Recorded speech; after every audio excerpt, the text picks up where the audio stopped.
It is gonna be one of those days.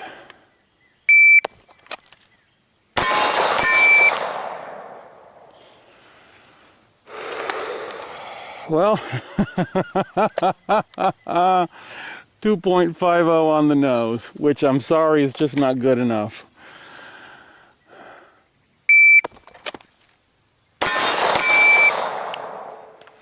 Come on! 2.47, that's better. That's marginally better.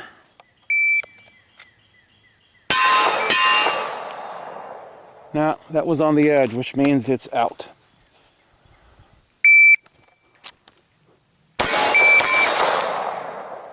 That's low.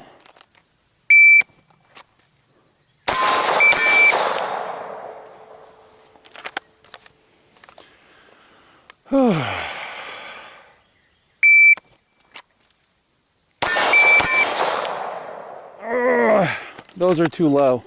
Those are just too low. All right, guys, a little slice of reality for you. Hang on a second while I tuck my hands in.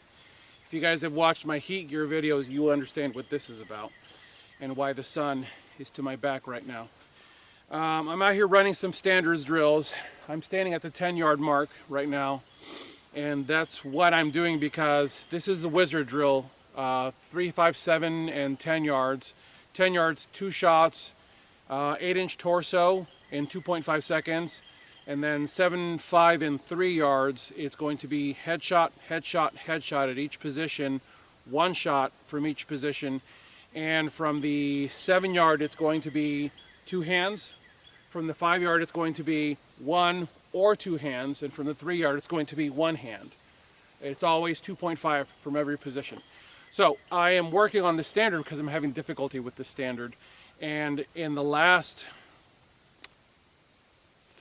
3 weeks that I've had my 17 out, I have changed holsters 3 times. At present, I'm running one from Minuteman Defense. I'm really liking it a lot.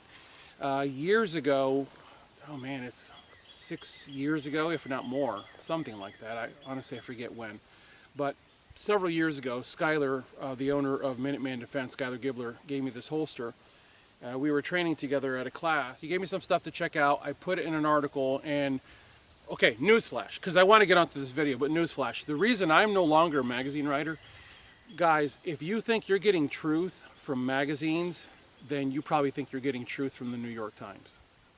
The fact is, magazines are driven by their advertising department, and if an advertising department can't get money from a product company who's being featured in an article, they're probably not going to feature that person, that company in the article, even if it's the best stuff, because they're about income. So for those of you who stand there at Walmart and flip through the magazines, guys, stop looking at that crap. All that stuff is product placement being pushed. So that's why I'm not a magazine writer anymore.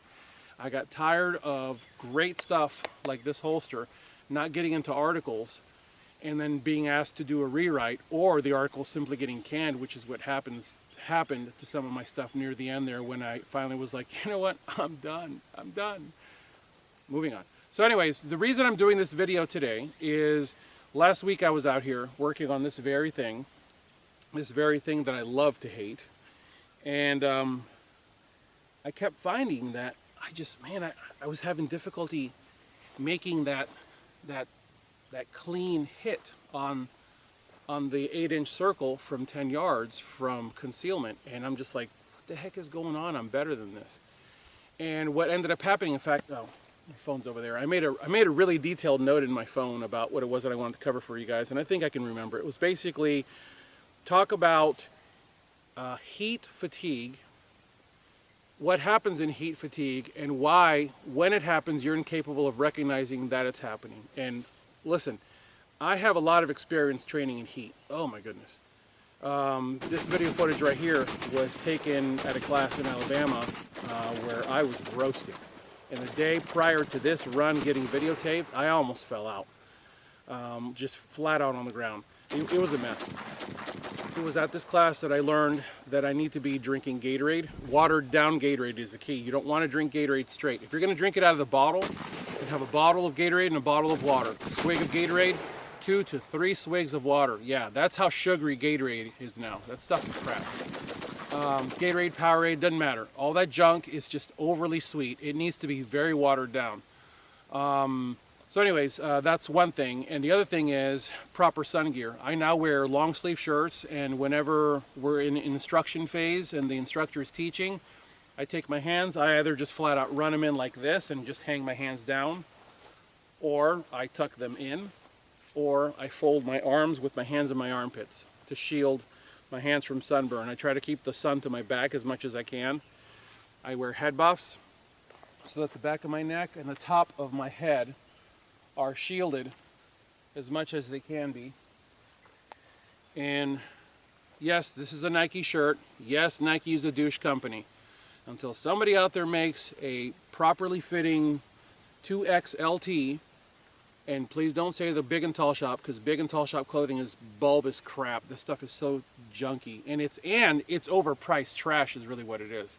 Because a lot of those places are either in malls or in shopping plazas, and they have a really high overhead. So anyways, I basically said to myself, I'm going to go to a class. I mean, look, this makes you look like a dork, but I cannot stand wearing sunblock. So anyways, I was out here working and found out that I was not able to make the shots that I needed to be making. And it took me a little bit to realize that the reason I wasn't able to make the times and or the shots that I needed to be making was that I'd gotten so hot that I had actually lost the ability to even recognize that I'd gotten that hot. I know that sounds kind of crazy. If you've never been there, you're having difficulty understanding what I'm saying. Those of you that have worked like groundskeeping, construction, two things I've actually done. Roofing, which by the way guys, there's construction and then there's roofing. Done that too.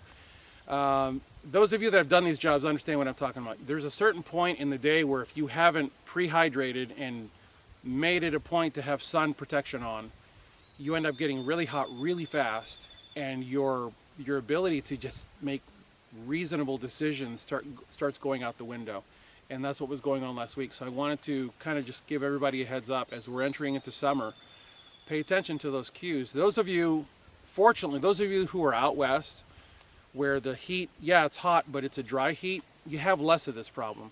Those of us here in the south and in the east, man, it's the humidity right now is brutal. It's not even really all that hot. It's only like in the 80s and the upper 80s right now, but the humidity is ridiculous right now.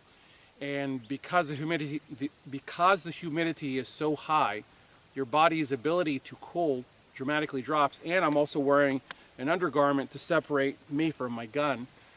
So mostly because this is how I dress on a regular basis. So I have to make sure that I'm dressed exactly the way I would be out on the streets, and it adds one more layer of heat, one more layer of insulation, and it just makes this miserable.